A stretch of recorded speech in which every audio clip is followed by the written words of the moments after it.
Thank you. सब लोग एक साथ एक मन होकर बुलंद आवाज में कहें हालेलुया। और एक साथ एक मन होकर, आपको मालूम है परमेश्वर ने आपको यहां पर क्यों बुलाया? आपको परमेश्वर ने लाखों की भीड़ में से इकट्ठा होकर अपने पवित्र मंदिर में आने का मौका क्यों दिया है मालूम है? क्योंकि आप कोई भी प्रचार प्रार्थना घर में भी बैठ के कर सकते हो। आप कोई भी प्रचार आजकल ऑनलाइन घर में बैठकर आप सुन सकते हो। लेकिन जो संगति है, वो संगति इकट्ठा होने से होता है। और परमेश्वर को बहुत अच्छा लगता है, भाता है जब उसके बच्चे इकट्ठा होकर उसकी संगति करते हैं, उसकी महिमा करते हैं। और जब आप ध्यान से सुने, जब माता पिता से दूर बच्चे काम पर चले जाते हैं, चाहे सुबह जाकर शाम को आए या हफ्ते में एक बार आए या महीने 2 महीने में एक बार इकट्ठा हो, जब आपके परिवार के मेंबर इकट्ठा होते हैं, वो आ गया काका, आ गई मेरी बेटी, आ गया मेरा बेटा, जब इकट्ठा होते हैं ना और इकट्ठे बैठकर टेबल पे खाना खाते हैं, खाते कि नहीं खाते? तो परिवार के जो सबसे बड़े होते हैं, बुजुर्ग, दादा दादी हो, मम्मी डैडी हो, कोई भी हो, उनके सीने में एक ऐसा आनंद होता है ना, अच्छा मेरे बच्चे, क्या बात है आज इकट्ठा हैं। ऐसे ही परमेश्वर को भी आनंद आता है जब उसके बच्चे इकट्ठा होकर उसकी संगति करते हैं। जिनको ये बात समझ में आ चुकी है, वो संगति में, जिनको ये बात समझ में आ चुकी है, हम खुदा की संगति में आए ना। अगर खुदा की संगति में आए और खुदा को आनंदित कर दिया। बहुत सारे लोग तपस्या में चले जाते हैं, तपस्या करते हैं, बड़े उपवास करते हैं, बड़ी प्रार्थनाएं करते हैं कि मेरा खुदा तू मेरे ते मेहरबान हो जा, मेरे पिता तू मेरे पे दया कर, मेरे उत्ते अपनी मेहर बरसा दे। वो बरसेगी नहीं बरसेगी मुझे नहीं पता, नहीं, वो तो प्रभु को पता है कि प्रभु तुम पर दया कब करेगा।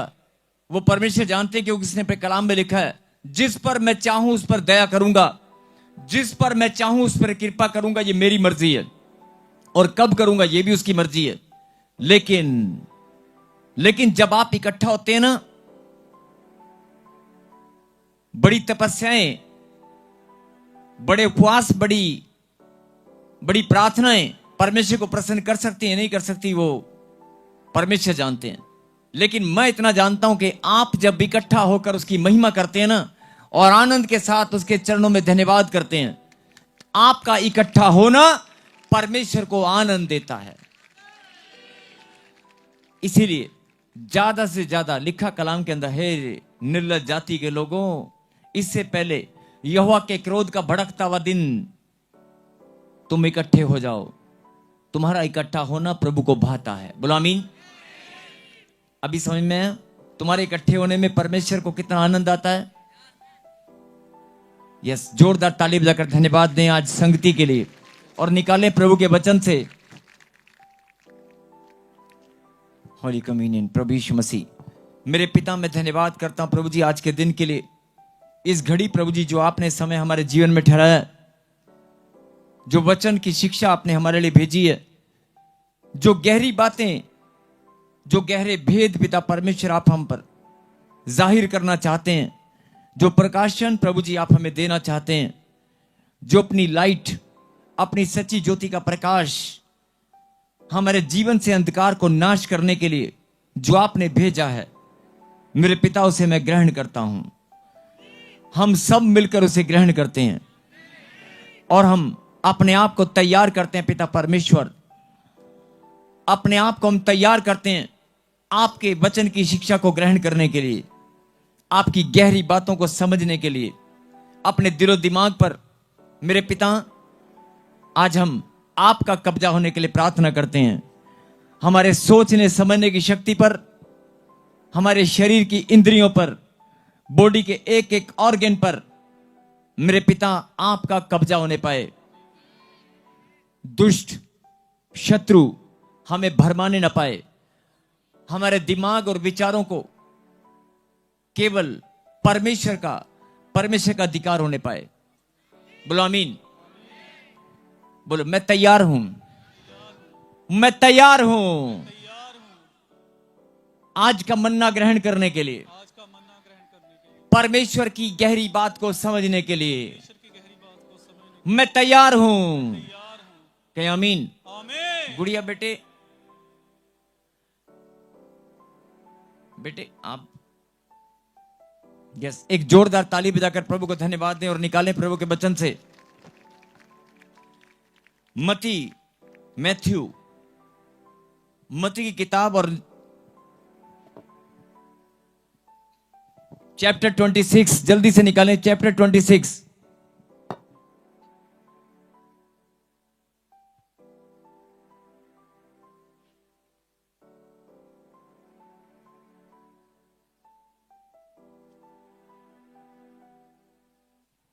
चैप्टर 26 और उसकी 26 और 27 और 28 आयत को हम पढ़ेंगे। लेकिन 26 चैप्टर में 26 आयत को जब आप खोलेंगे तो वहां पर लिखा है 26 का 26 में ऊपर हेडलाइन दी है प्रभु भोज। क्या लिखा है? क्या लिखा है? आधो की आवाज आ रही है, आधो की नहीं। क्या लिखा है? प्रभु भोज। पढ़ेंगे 26 का 26। यस। जब वे खा रहे थे तो यीशु ने रोटी ली और आशीष मांगकर तोड़ी और चेलों को देकर कहा, लो खाओ, ये मेरी देह है। फिर उसने कटोरा लेकर धन्यवाद किया और उन्हें देकर कहा, तुम सब इसमें से पियो, क्योंकि ये वाचा का मेरा वह लहू है जो बहुतों के लिए पापों की क्षमा के निमित्त बहाया जाता है। ये वचन आपने बहुत बार पढ़ा होगा, बहुत बार आपने प्रार्थना की होगी, प्रभु भोज लिया होगा, अलग अलग चर्च में जाकर या किसी संगति में इकट्ठा होकर आपने प्रभु भोज जरूर लिया होगा। लेकिन आज परमेश्वर आपको जो समझाना चाहते हैं, मैं आप सबसे विनती करता हूं कि अपने दिलो दिमाग को परमेश्वर के हवाले करें।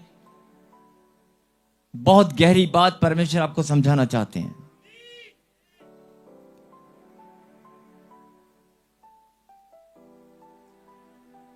प्रभु भोज लिखा, जब वे खा रहे थे तो यीशु ने रोटी ली और आशीष मांगकर तोड़ी। क्या मांगकर तोड़ी? यीशु ने रोटी ली और आशीष मांगकर तोड़ी। यीशु ने जब रोटी उठाई और तोड़ने से पहले क्या मांगा? आशीष को मांगा। वचन आपने बहुत बार पढ़ा होगा, लेकिन आपने इस बात पर ध्यान नहीं दिया होगा। एक रोटी को उठाकर तोड़ने से पहले परमेश्वर ने आशीष को मांगा। आशीष को मांगा और कहा, लो खाओ, ये मेरी देह है, ये मेरे शरीर का हिस्सा है। ये रोटी नहीं, ये मेरी देह है। बाजू वाले को हाथ लगाओ और कहीं जागते रहो। जगाओ जगाओ जगाओ, कहीं रोटी किसी की मिस ना हो जाए। प्रभु भोज सबको मिलना चाहिए, सबको जगाओ। बोलो जागते रहो, जागना बहुत जरूरी है। यस, फिर से। जब वे खा रहे थे तो यीशु ने रोटी ली और आशीष मांगकर तोड़ी और चेलों को देकर कहा, लो खाओ, लो खाओ, ये रोटी नहीं, मेरी देह है। अगर इस रोटी को तुम खाओगे तो ये रोटी नहीं है, ये मेरी देह है। अब यहां पर देह का क्या मतलब है शायद आपको समझ नहीं आएगा, लेकिन आगे चलेंगे और आगे क्या लिखा। फिर उसने कटोरा लेकर धन्यवाद किया, कटोरा लेकर धन्यवाद किया और उन्हें देखकर कहा, तुम सब इसमें से पियो, तुम सब इसमें से पियो। अब जो ध्यान से समझने की बात है, जब उसने रोटी उठाई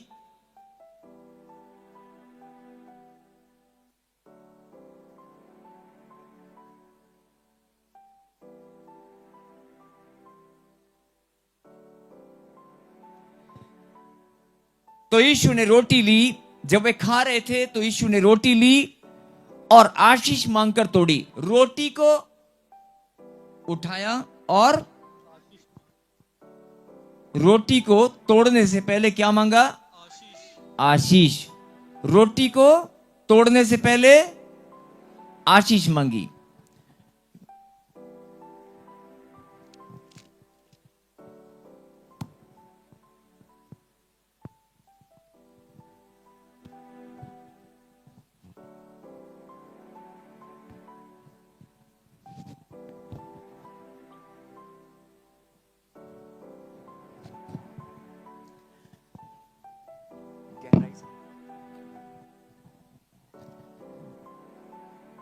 तो यीशु ने रोटी ली और आशीष मांगकर तोड़ी और चेलों को देकर कहा, लो खाओ, ये मेरी देह है। अब यहां पर समझने की बात क्या है कि रोटी आशीष मांगकर तोड़ी और चेलों को देकर कहा, ये मेरी देह है, खाओ। और फिर उसने कटोरा लेकर धन्यवाद किया, कटोरा लेकर धन्यवाद किया। रोटी तोड़ने से पहले आशीष मांगी और कटोरे में से पीने से पहले धन्यवाद किया। बोल हालेलुया। फिर से कहें हालेलुया। रोटी तोड़ने से पहले आशीष मांगी और कटोरे में से पीने से पहले धन्यवाद किया। ये नोट करना जरा। उसके बाद क्या कहा? रोटी को कहा था, लो खाओ, ये मेरी देह है। और उन्हें देकर कहा, जब कटोरा लेकर धन्यवाद किया और उन्हें देकर कहा, तुम सब इसमें से पियो, तुम सब इसमें से पियो। और 28 में क्या लिखा? क्योंकि यह वाचा का मेरा वह लहू है, वाचा का मेरा वह लहू है जो बहुतों के लिए पापों की क्षमा के निमित्त बहाया जाता है। बोला आमीन। जो बहुतों के लिए, जो बहुतों के लिए पापों की क्षमा के निमित्त। बाबूजी वाले को हाथ लगाओ, फिर से कहीं जागते रहो। पापों की क्षमा। फिर मेरे पीछे कहीं, पापों की क्षमा। पापों की क्षमा के निमित्त बहाया जाता है। समझ में आ गया? परमेश्वर ने जब प्रभु भोज किया अपने चेलों के साथ, प्रभु भोज क्यों लिखा यहां पर? क्योंकि प्रभु भोज में बैठे थे, क्योंकि परमेश्वर स्वयं उस भोजन में शामिल थे। परमेश्वर वहां पर उपस्थित थे चेलों के साथ। जब परमेश्वर ने रोटी तोड़कर खाई और वाचा का लहू उनको दिया, उस भोजन को उस समय प्रभु भोज क्यों कहा गया? क्योंकि प्रभु स्वयं वहां पर भोजन में शामिल थे। उस भोज में अगर कोई, मान लो आपके घर में कोई स्पेशल मेहमान आया है, उस भोज में वो शामिल होगा, तो आप याद रखेंगे कि हमारी पार्टी में फलाना फलाना बंदा आया था। तो प्रभु भोज यहां पर इसलिए लिखा है कि उस भोज में चेलों के साथ भोज में प्रभु शामिल थे, प्रभु स्वयं वहां पर शामिल थे। बोला आमीन। अब प्रभु भोज का मतलब क्या हुआ?